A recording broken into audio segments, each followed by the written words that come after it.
Family of student killed in minibus accident disputes driver's account.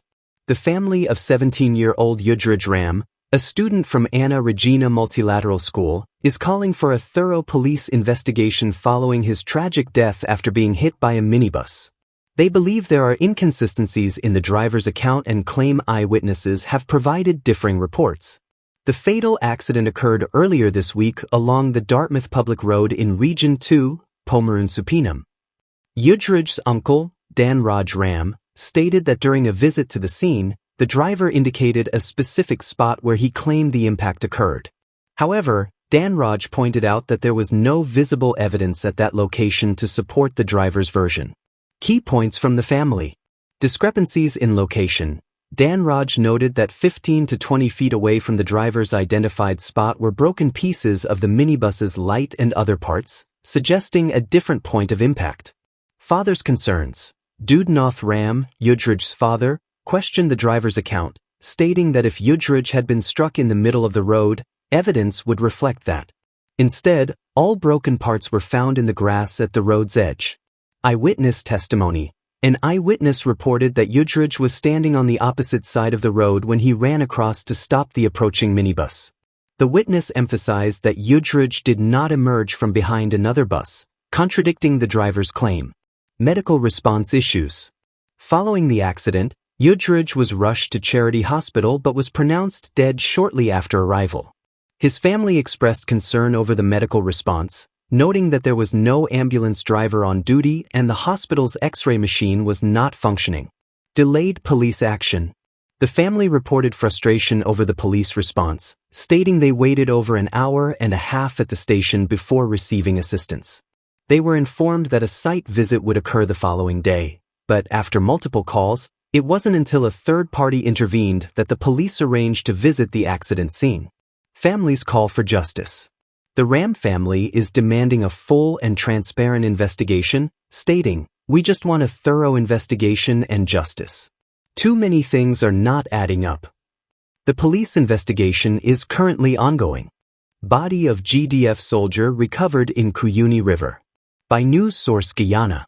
The body of Guyana Defense Force Lance Corporal Stefan Tudor was discovered this morning in the Cuyuni River, 2 days after he fell overboard while on patrol in the Macapa Rapids. His body is expected to be flown to the city today. In an earlier statement, the GDF reported that Lance Corporal Tudor was part of a riverine patrol team operating near the Macapa Rapids, close to the Guyana-Venezuela border, when he fell overboard. An immediate search was launched, but initial efforts were unsuccessful. Searches continued on Friday and concluded this morning with the discovery of his body. The Guyana Defense Force has convened a board of inquiry to investigate the circumstances surrounding the incident.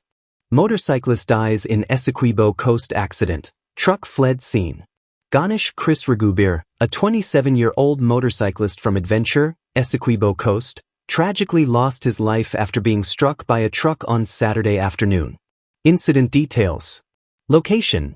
The accident occurred along the Queenstown Public Road in Region 2, Pomerun-Supinam. Eyewitness accounts. Witnesses reported that Ragubir was riding his motorcycle when a speeding truck collided with him, causing him to be flung several feet onto the roadway. Injuries. Despite wearing a helmet and riding gear, Ragubir sustained severe head injuries.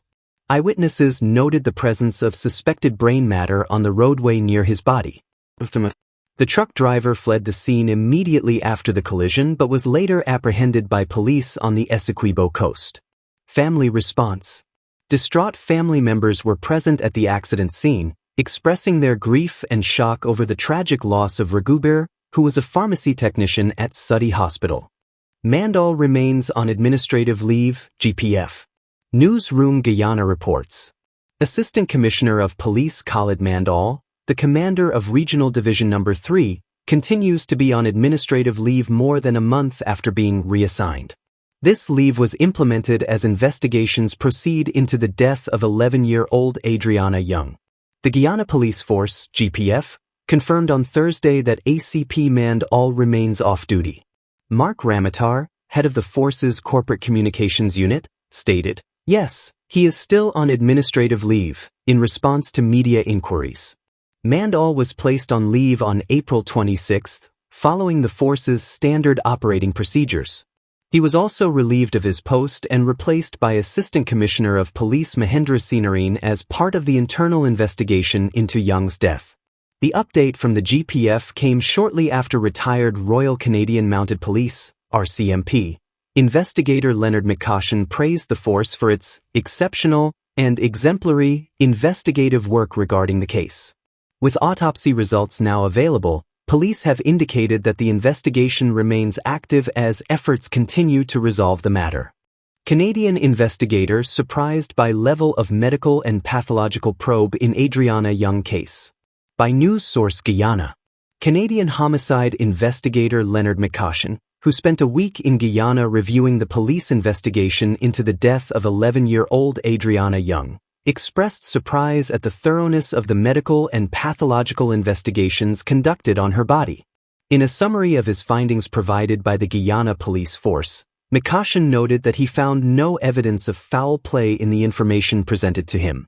He stated, "In all of my service in the RCMP and since, I had not ever seen this level of medical or pathological effort done on any deceased persons."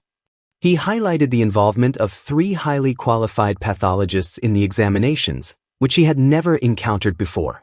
The initial post-mortem examination, conducted by the foreign pathologists, concluded that the child died by drowning. This examination was described as meticulous, revealing no signs of trauma or sexual assault. A second post-mortem conducted in the United States by the Chief Medical Examiner of Gwinnett County corroborated the thoroughness of the first, while suggesting that drowning should be considered a diagnosis of exclusion. McCaution asserted that, based on his review of evidence, including video footage, there was no indication of foul play. He noted that the video showed no unusual circumstances regarding Adriana's presence at the Doubleday Hotel from the time she arrived until she was reported missing. No witnesses at the hotel reported seeing her leave or being taken from the pool area. While commending the local investigators, McCaution remarked that a more thorough initial search of the pool by trained personnel could have prevented the case from attracting significant international attention and political pressure. The Guyana Police Force disclosed that McCaution was given over 400 pages of documents and various digital forensic evidence during his week-long review. He also met with Adriana Young's family and their attorney. The investigation's conclusion was announced earlier this week, with a file being prepared for the Director of Public Prosecutions. Adriana Young's body was discovered in the hotel pool one day after she went missing while with family. The case sparked protests, and the hotel was eventually destroyed by fire during these demonstrations. Family members are now planning for her funeral, with a date yet to be announced. Republic Bank Guyana Managing Director resigns. Stephen Grell, the Managing Director of Republic Bank, Guyana, has resigned, effective May 29, 2025, as announced in a media release from the bank. The release expressed gratitude for Mr. Grell's leadership and service during his tenure in Guyana. Grell was appointed Managing Director in April 2021. No foreigner must use duty-free trucks to take away local transportation, VP Jagdeo. Kaider News reports. Vice President Bharat Jagdeo has stated that local truckers have been assured that foreign companies must not use duty-free trucks to take away their work, particularly in the quarry sector. During his weekly press conference on Thursday, Jagdeo addressed concerns raised by truck drivers who recently staged a 2-day protest at Sosdike Junction, East Bank Demerara, EBD. The drivers alleged that foreign companies were monopolizing the trucking business in Guyana, leaving locals without opportunities. Jagdeo emphasized, no Chinese truck that gets duty-free, or any truck for that matter, must be transporting for quarries. He mentioned plans to gather data on local trucking capacity to consider laws similar to the local content law in the oil and gas sector, ensuring that companies hire Guyanese truckers. The meeting followed protests in Linden and other regions where drivers expressed frustration over foreign companies allegedly taking jobs from locals. Jagdeo clarified that only a small portion of infrastructure work has been awarded to Chinese contractors, insisting that most projects are being completed by Guyanese. He noted, for the upgrade of the Linden-Sosdike Highway, the contract was awarded to Guyanese and Trinidadian companies. Jagdeo also stated that while some Chinese companies have contracts, local subcontractors are involved in delivering materials for these projects. Additionally, he refuted claims that Chinese nationals own sand pits and quarries in the country, asserting that all licenses have been issued to Guyanese, even if some pits are operated by Chinese workers. Minister of Public Works Won Edgehill also addressed the truckers' concerns, promising government intervention to ensure locals are not sidelined in accessing materials from Chinese-operated quarries. Despite these assurances, local truckers remain dissatisfied and are calling for stricter regulations on the number of trucks foreign companies can import.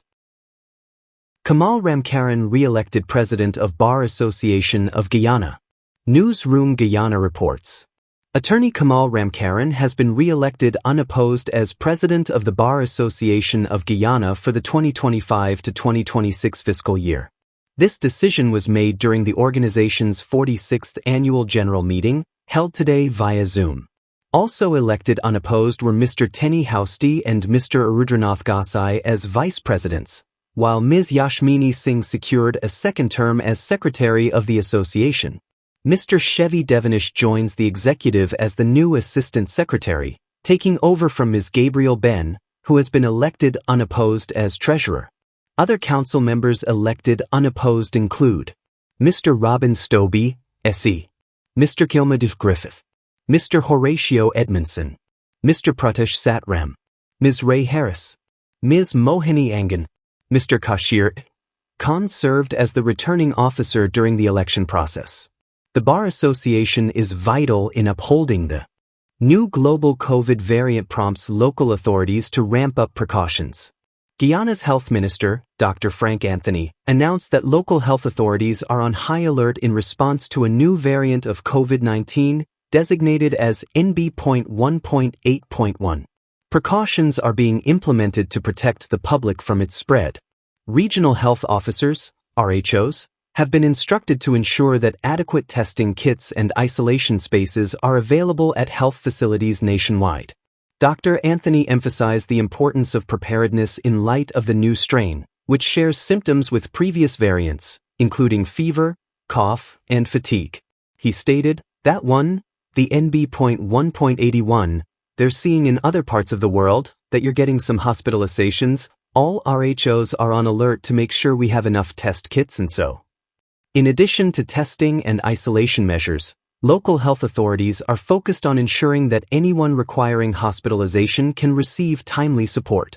Dr. Anthony reassured the public that systems are being put in place to enhance testing capacity and response to the new variant. Dr. Asha Kisun endorses PPP/C. Full statement from Dr. Asha Kisun. As leader of the new movement and deputy speaker of the National Assembly, my guiding principle has always been to put Guyana and its people first. I entered politics with the belief that leadership must be purposeful, people-centered, and rooted in accountability. Today, I reaffirm that belief by announcing my formal alignment with the People's Progressive Party/Civic, PPP/C. This decision comes after deep reflection on the path our country is taking and the kind of leadership needed to secure a brighter future for all Guyanese. I am proud to join the PPP/C because they have not only promised progress, they have delivered it. The commitments made in their 2020 manifesto have been substantially fulfilled. From job creation and infrastructure expansion to healthcare improvements and youth development, the PPP/C government has honored its promises to the people. Everything I campaigned on as leader of the new movement has been realized under the leadership of President Dr. Mohammed Irfan Ali.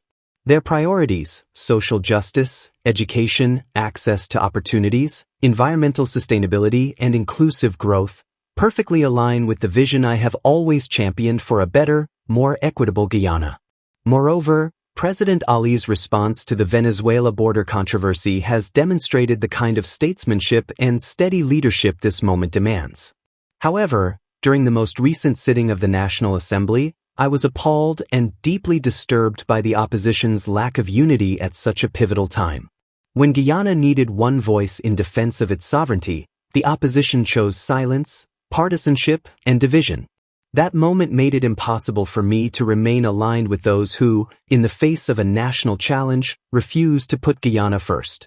In good conscience, I cannot stand with an opposition that continuously chooses political expediency over patriotism and progress. The track record of the APNU plus AFC coalition speaks for itself, marked by electoral misconduct, a blatant attempt to rig the 2020 elections, and a legacy of siphoned public funds, broken promises, and failed leadership. Their time in office was defined by chaos and neglect, not service or achievement. The PPP/C has charted a different course, one of inclusion, growth, stability, and unity. It is a party grounded in vision, action, and results. I am confident that my voice, my values, and the goals of the new movement will find a stronger, more impactful home within this government. This is not merely a political choice. It is a principled one. I stand with the PPP/C because I believe in a Guyana that rises together, where no one is left behind, and where promises are not just made, they are kept. Let us move forward together for a stronger, more united, and more prosperous Guyana.